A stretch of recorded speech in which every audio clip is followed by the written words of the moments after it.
Bye weeks are hitting. Injuries are also hitting. Have no fear. We got the dank ranks at the running back position starting right now.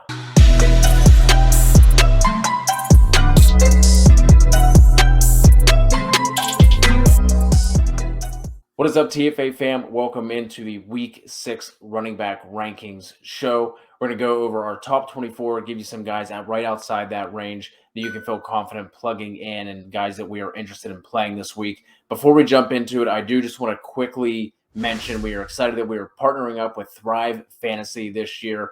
If you are unfamiliar with their platform, think DraftKings, FanDuel, DFS, but you only use player props on the Thrive platform. Really exciting. I've been playing the past couple of weeks. I like it a lot. They have given us a code for our listeners, and that is TFA for first-time depositors to use. If you deposit anywhere between $10 and $100, they will match you dollar for dollar on your first-time deposit. So you can go over to the App Store, download the app, or you can go to thrivefantasy.com and get it there as well. Make sure you let me know if you're jumping in any contests. I'd love to jump in with you. So, Kev, with that out of the way, like I said, we got Barkley missing some time. We got the bye weeks kicking off this week. We have 4 teams on bye, so make sure you're paying attention to that. And we have another London game. So make sure you guys are keeping track of your lineups. Make sure you have everything set. Let's jump into the rankings. Going to go over our consensus rankings for this week. Kicking things off with McCaffrey at 1. We're expecting him to come back this week. Jonathan Taylor at 2, Zeke, Austin Eckler, Dalvin Cook, James Robinson, Aaron Jones, Nick Chubb, Najee Harris, Derrick Henry, Antonio Gibson, and then DeAndre Swift to round out our top 12. Obviously, if you have any of these guys, you're plugging them in almost on a week-to-week basis. Anyone here in the top 12 that you really want to hit on? Yeah, I just wanted to touch really quickly on Antonio Gibson. I know he's somebody that's kind of hasn't necessarily gotten the role that we were all kind of hoping for, but he's still been very productive despite the limited usage in the passing game. Anyways, so obviously he gets the matchup against the Chiefs this week, and the theme of the of every week now is just this Chiefs defense is horrendous, and they can't stop anybody on the ground, they can't stop anybody through the air. It doesn't really matter. So Antonio Gibson has 67% of the opportunities, 59% of the snaps. He's averaging 15.8 carries per game, only 2.6 targets per game, and that is what's limiting his ceiling a little bit. 313 rushing yards, 119 receiving yards, 4 touchdowns, but he is 15th in fantasy points per game. Now, if you look at his receiving usage, he is running 11 routes per game, 8% target share. He has an 11.9 yards per reception, which is second among all running backs, and 2.13 yards per out run, which is 12th among all running backs. He's also 4th in evaded tackles, 12th in yards created, and 22nd yards created per touch. So he's been really efficient. It's just he's just not seeing the volume we were hoping for. But if you really look at it, McKissick is only running 15 routes per game, so it's not like he is being overshadowed by him by a large amount. But McKissick is getting an 11% target share, and he has 150 receiving yards and 2 touchdowns. But, when you go against Kansas City, they are 11th at fantasy points per game to running backs. They're 31st in pass DVOA. They're 26th at adjusted line yards, 32nd in power, 29th at second level. So, like I said, you can run all over this defense. A lot of teams have been choosing lately to throw on them because they are offering nothing there in terms of resistance either. But I do think this sets up to be a really big game for Antonio Gibson. So I love him this week. And I think you can start him with confidence. I know some people may be a little soured a little bit because of he's not seeing the pass catching volume, but he's still seeing double-digit fantasy performances every single week. It's just he's just not seeing as large of a target volume, I think. Yeah, the biggest thing I was worried about going into last week was that injury with the stress fracture in the shin. It seemed like he was, kind of brushing it off, but every other, pro football doc, every other, PT and guys like that on Twitter and whatnot who also contribute to the fantasy space was like, this is not an injury just to brush off. So I was hesitant on him last week, and he still goes out and gets 22 opportunities. So until he misses time, you're plugging him in. And I think last week was definitely something pushing in a positive direction on the injury front anyway. I just want to take a quick second just, to appreciate the fantasy greatness of Austin Eckler. 4 straight weeks of top 8 fantasy performances. You can file that in. You love to see it. But the guy I want to talk about real quickly, who I'm surprised that I'm talking about, I thought you were going to bring him up in this segment, and that's James Robinson. Urban Meyer has been a complete donkey on and off the field this year, but the one thing we can all agree on that he's actually gotten right was putting the Carlos Hyde shit to rest. After the first 2 weeks, so from weeks 3 to 5, J Rob has been the RB4 and half PPR scoring, averaging over 20 points per game, and he's done that without really being all that involved in the passing game. He only has 9 targets and 8 catches over that same time period. So even if he starts to fall off in terms of his touchdown performance, if he can start getting involved a little bit more as a pass catcher, that can help float him and sustain that production. So he shouldn't have any issue really staying around this same range for the rest of the season, to be quite honest. So he's just someone who I want to touch on after having that slow start to the season. We can move on to our RB2s now, because like I said, any of those guys that you have, you're plugging in and you're not even really thinking about. So kicking things off for us at 13, we have Joe Mixon, followed by Darrell Henderson, Kareem Hunt, Chase Edmonds, Darrell Williams, Leonard Fournette, Damian Williams, Josh Jacobs, your boy Zach Moss, Javonte Williams, Melvin Gordon, and then Miles Gaskin at 24.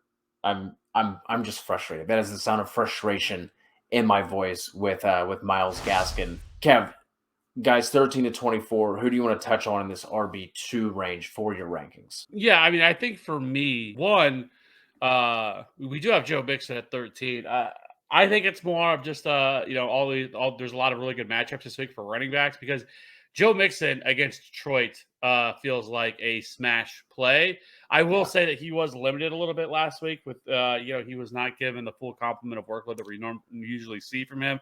Samaje Perine was more involved than what we typically do, but he was also coming off that injury, so I would assume they were just kind of being careful with him. I would Right. assume that he kind of gets back more into the 80% opportunity share. So I do think Joe Mixon is an absolute smash play against Detroit. We play running backs against Detroit every single week, and that's not going to change anytime soon. Hitting on listen, Darrell Williams. I was encouraged because he actually ran 29 routes last week once CEH left and was targeted 5 times, which is like, oh, okay. Now all of a sudden we want to target our running backs. We didn't do it with CEH, but now we're going to do it with Darrell Williams. And CEH was placed on short-term injured reserve today. Yeah. He's going to miss at least 3 weeks. It could be it's probably going to be longer than that. It did not look good. And there's already been reports early this morning came out that Marlon Mack is on their radar. Marlon Mack actually looked good. And I will say this, it was a feather in the cap of hopefully Cam Akers when he comes back, because being able to see a running back with the ruptured Achilles to be able to go out and perform and look as good as he did. He looks explosive. He looks really good.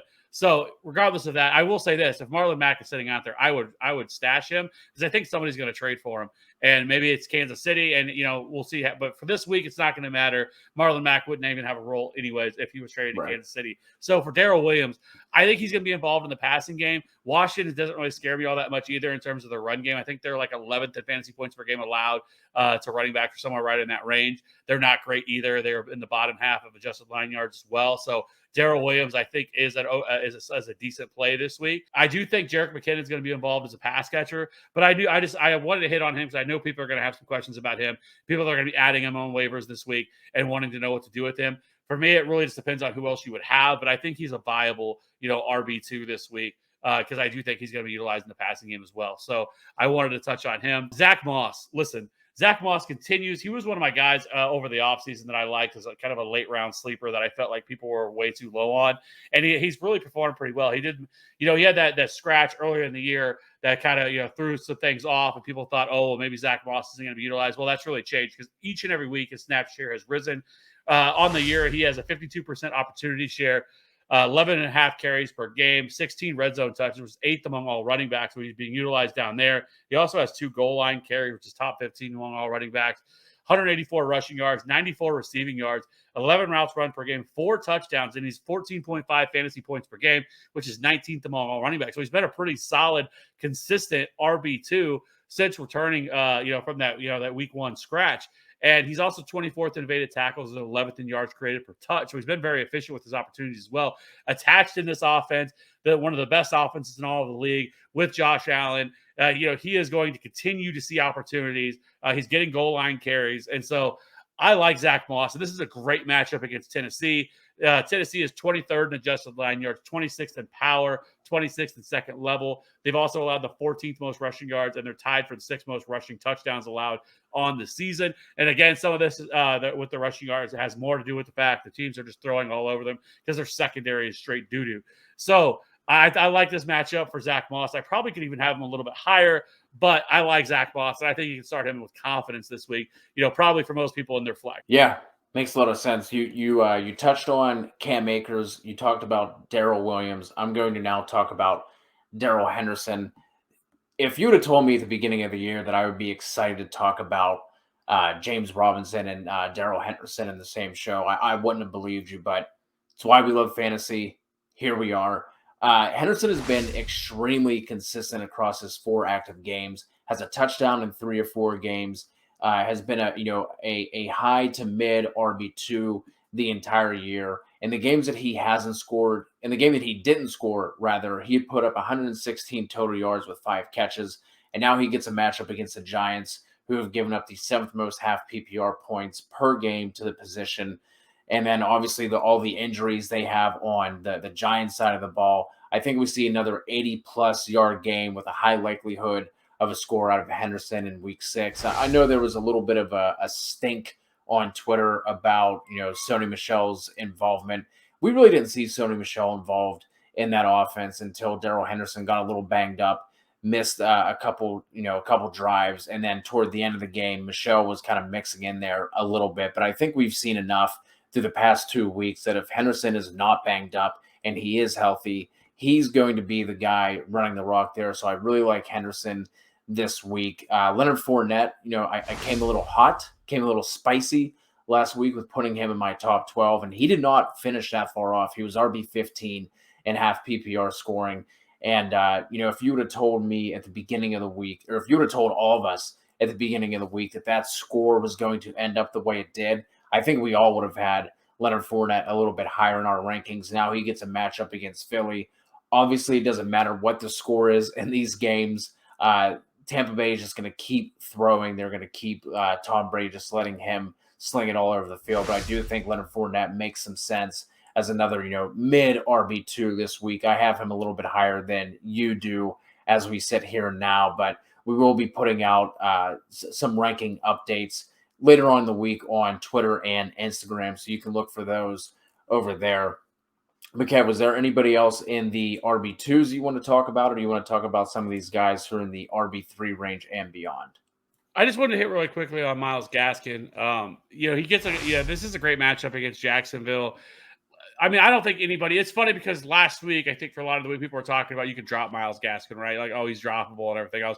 And then he just goes out and smacks everybody across the face with his 31 fantasy point production that he had last week, which is just insane. But I think he's going to be hard to trust because the week before, he was not involved at all. And then last week, he comes out and was just absolutely – like the center of the game plan, which some of it makes sense. The matchup they had against Tampa Bay, teams are just not running against them. They're like, nope, we're out on that dog. We know your secondary is terrible. We are going to run it, or we are going to throw it all over you. We are not going to try to run it against that defense because they're like 31st or 32nd in rush attempts on them on the season. It's been like 64 total rush attempts on through 5 weeks. That teams have tried against them. So teams just are not running the football against the Bucs. So they utilize him as a pass catcher, but on the season, he has 53% of the opportunities, only 6.8 carries per game, but he has 5.2 targets per game, 167 rushing yards, 131 receiving yards, 2 touchdowns, but he's 19th in routes run, 14% target share in that offense, which is 14th among all running backs, 22 receptions, 6th among all running backs. He has a 1.06 fantasy point per opportunity. So he's been really efficient with the opportunities that he's been given, which is 11th most, 12.8 fantasy points per game. He is 6th in big run rate and 20th in yards created per touch. So he's been really efficient. He's just not getting the opportunities that we expected him to, right? They're wanting to give the ball to Malcolm Brown. I don't get that. Malcolm Brown is extremely a jag. I think Myles Gaskin, when he's really given opportunities, he produces, but that's going to be the tough part with trusting him every week. I view him more right now. I think he's in a tier above like a Jamal Williams, guys like that who are going to be involved, who are definitely flex options every week, but do not expect him to do what he did this past week. I think as long as he's in PPR formats, as long as he is being utilized in the passing game, I think he is somebody you can trust a little bit. Now, and this is a great matchup against Jacksonville. And so, hopefully that they continue to utilize him after this big performance he just had. But it wouldn't shock me either if they went back to Malcolm Brown in this game against Jacksonville, where you can run all over them because Jacksonville's terrible. They are fifth in fantasy points per game to running backs. They've allowed 8 rushing touchdowns, which is I think it's 8, and then the next closest is 6 rushing touchdowns. They're 24th in run DVOA, so you can run all over this defense.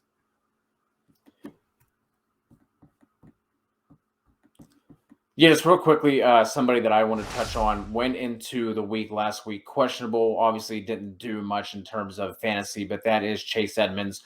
We're plugging him back into our RB2 rankings, but I'm sure there's going to be a lot of people who have questions about whether he is flex worthy or not. I think he is in this matchup, despite the numbers that Cleveland is showing against running backs. They've given up the 5th fewest fantasy points per game in half PPR scoring to running backs, but I think it's going to affect somebody like James Conner a little bit more. They have given up 2 receiving touchdowns to running backs this week. So I think he's somebody, as long as, the injury report is okay this week, I think he's someone who you could probably throw into your flex. If you were hit with bye weeks, hit with injuries, something like that, 12-team leagues and above, Chase Edmonds is someone I think you can go back to. And outside of that, man, like you're talking about, we like some of these matchups for, the top, like 12 to 16. And once we get outside of, kind of that 18 to 20 range, it does start to get a little bit gross. There's guys that we can never trust on a week-to-week basis that, like, if you are super desperate for whatever reason, maybe you want a 0 RB approach, something like that. David Johnson, you know what I mean? He's clearly the preferred pass-catching option for Houston. Got to be playing from behind, going up, playing at Indy. So I think if you had to, in full PPR leagues only, I'm not really messing with him, even in half PPR leagues. But David Johnson, I think, is someone who, again, a desperation kind of play if you've just been banged up and hurt with injuries. And then Kenneth Gainwell. Obviously, it seems like the Eagles have gone full. 2020 Buffalo Bills have just said, screw it. Like, we're not even going to attempt to run the ball. And then, we've already talked about this matchup a little bit with Philly going up against Tampa Bay. We saw Kenneth Gainwell really involved in the game against Kansas City. So maybe we see something like that again going up against Tampa Bay, like I said, on the Thursday night game. Desperation play, somebody outside of, the RB2 range rather, who I think you could plug in if you absolutely had to, but it's definitely thin. I don't feel super great about it, but I do think it makes some sense with how we're expecting this game flow to go on the Thursday night game. A few more guys for me in this RB3 range for me that I wanted to hit on really quickly. I wanted to hit on the Chicago situation right now. Khalil Herbert last week and Damian Williams, they both split carries. I mean, split right down the middle. Khalil Herbert played 50% of the snaps. Damian Williams played 50% of the snaps. Khalil Herbert had 18 carries. Damian Williams had 16 carries. 4 routes run for Khalil Herbert, 9 for Damian Williams.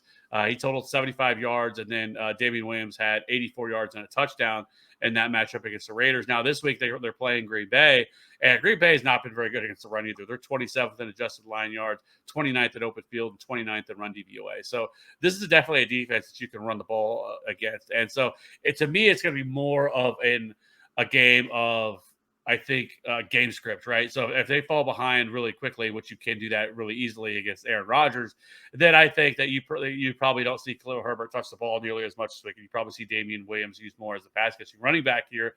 And it's kind of played out a little bit. I was somebody who I kept telling everybody last week that I think Khalil Herbert should be definitely an ad last week. Now people are going to be doing it this week because I felt like that he was going to be far more involved than people thought he was going to be. And I think he's going to play a little bit more of that David Montgomery role where he's going to get more of the early work, and then Damian Williams will get the mop up, not the mop up, but the change of pace role here in this offense. But he's definitely probably more the preferred pass catcher than Khalil Herbert, which Khalil Herbert did see 0 targets. But I do think that Khalil Herbert at least is a decent flex option this week. It is going to be a little bit thin because, if things get away from him and this game in Green Bay really gets out to an early lead quickly, Khalil Herbert may not, get nearly as many opportunities as we'd expect. But I think as of right now, I think he's at least viable for this week. And then past that, like, I don't know about you, but I'm not excited to play Latavius Murray or any Baltimore Raven running back right now. They just have split this opportunities up so much, between Devonta Freeman and Tyson Williams and Latavius Murray. I am just not excited to play any of these running backs. I will say Devontae Booker. I have him a lot higher than you. I have him at 24. So I have him as a outside of a RB2 this week, lower end RB2. It was a little encouraging to see. I mean, he played 90% of the snaps last week in that game because Saquon Barkley obviously exited very early. He got 16 carries, he ran 17 routes, 4 targets, 3 receptions for 58 total yards and 2 touchdowns. He also had 3 goal line carries in that game. And so, which is already 8th most among all running backs. So for him, like, he's been actually really efficient as well. Really impressed with the fact that he only has 23 carries, but he has he has 27 evaded tackles. 27. He has more evaded tackles than he does carries. So he has been very elusive, which that's 11th most among all running backs right now. And so I think Devontae Booker is in play. I know it's not a great matchup of what they're going to be getting. But I still think Devontae Booker against the Rams, like, the Rams are an okay run defense. They're not some elite level run defense that we have to be shying away from, that we just can't do anything with. I think he's going to get all the opportunities. He's going to be utilized as a pass catcher. And right now they have so many injuries to this backfield or to this wide receiver room that he's going to be utilized as a pass catcher as well. So in PPR formats, I think you can play Devontae Booker this week, because I will say this, they have not ruled out Saquon Barkley yet. I would be shocked if he played, but with everything we've heard. But they did come out today. Joe Judge said that everything came out much better than what they were anticipating. But I would be floored if Saquon Barkley came out and played this week. I would expect him to miss this week, maybe next week, and then he'll be back. Very short-term injury for Saquon, which is awesome. But at least for this week, for Devontae Booker, the people that went out and spent all that, made it rain, that fab money or that number one waiver vote priority to get Devontae Booker, I think you can at least play him this week. I think he's a viable RB2. Yeah, I have him sitting outside a little bit. Wasn't really planning on talking about him because I think we would both agree that people should be prioritizing Darrell Williams over Devontae Booker, because of the offense, because of the matchup in the waivers this week. And I do think a lot of it rides on how many of those guys they get back in their lineup. Not counting Saquon, but between Slayton, between Shepard, Kadarius Toney is now popping off. Evan Ingram healthy again. So I think a lot of that will depend on how many of those guys come back this week. But yeah, if you get him, you're probably plugging him in because of injuries, because of bye weeks, in that back end RB2 flex kind of range. But that is going to wrap things up for us, guys. If you have any questions, please drop them in the YouTube comments, or you can join us on the Discord for absolutely free. And don't forget to check out Thrive Fantasy in the App Store or at thrivefantasy.com and use our promo code TFA for a $1 match if you're a first-time depositor of up to $100. And we'll see you there, and we'll see you on the next one.